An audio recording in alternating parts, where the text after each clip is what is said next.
Hello, it's Jim Hutchins for the Jerusalem Connection Spot Report for this week.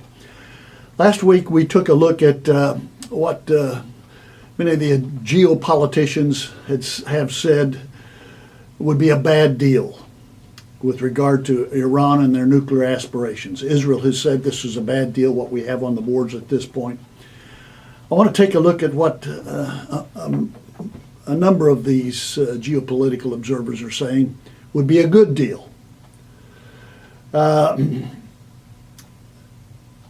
let me just cite some of these things that others have pointed out. As the P5 plus one, the P5 plus one is China, Russia, France, the UK, the USA, and Germany. As the P5 plus one and Iran began to draft the final agreement, now is the time for the international community to reassert and fortify its demands for components of a good agreement with Iran. The international community should focus on a better deal that does the following. Number one, it dismantles Iran's illicit underground facilities and other infrastructure that can be used to develop and produce nuclear weapons. Number two, it prohibits advanced centrifuge R&D, research and development, that would cut Iran's nuclear breakout time to nearly zero. They could have a nuclear weapon overnight. Number three, it requires that Iran come clean with the IAEA, that's the International Atomic Energy Agency. It's a member of UN. There's 164 members there. This requires the Iran come clean and be honest with the IAEA about its suspected efforts to develop nuclear warheads. They're denying it, but it's suspected that they are working toward that.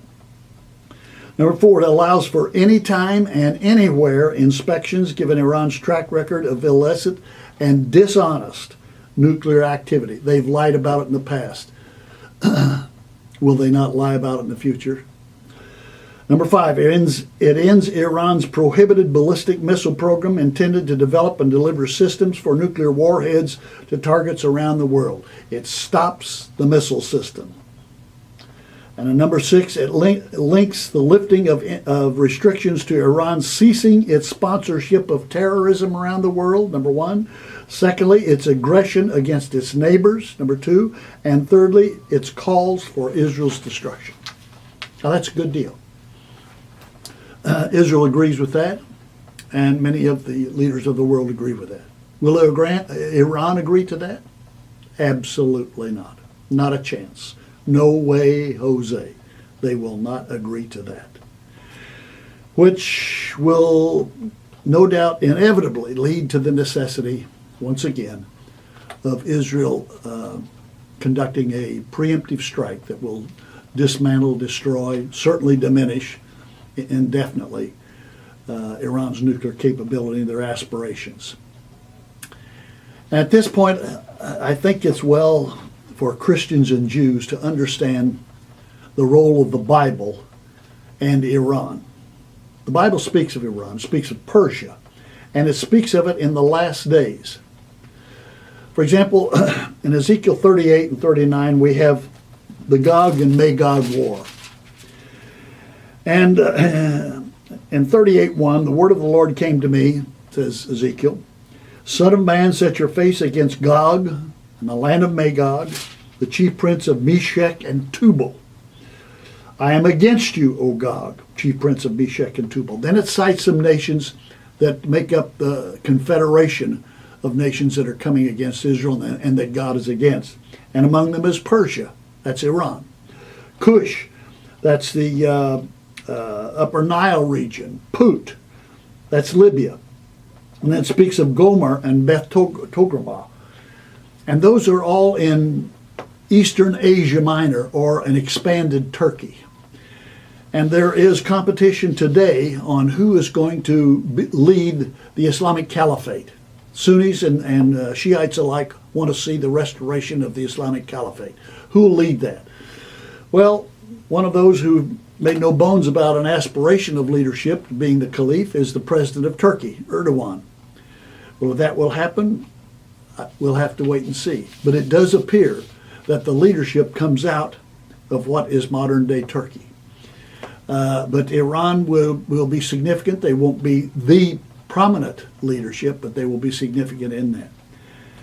At the same time, I think it's important for us to recognize that our whole understanding of the end times and the latter days is evolving.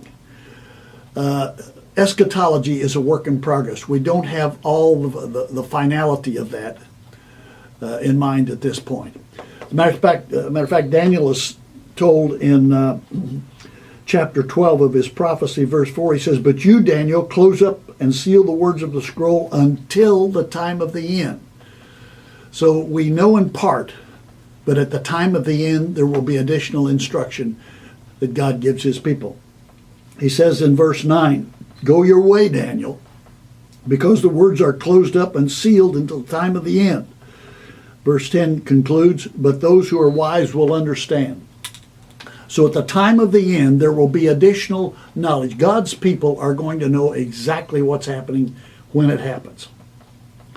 He will raise up his servants, and he will instruct through his servants to his people what's going on.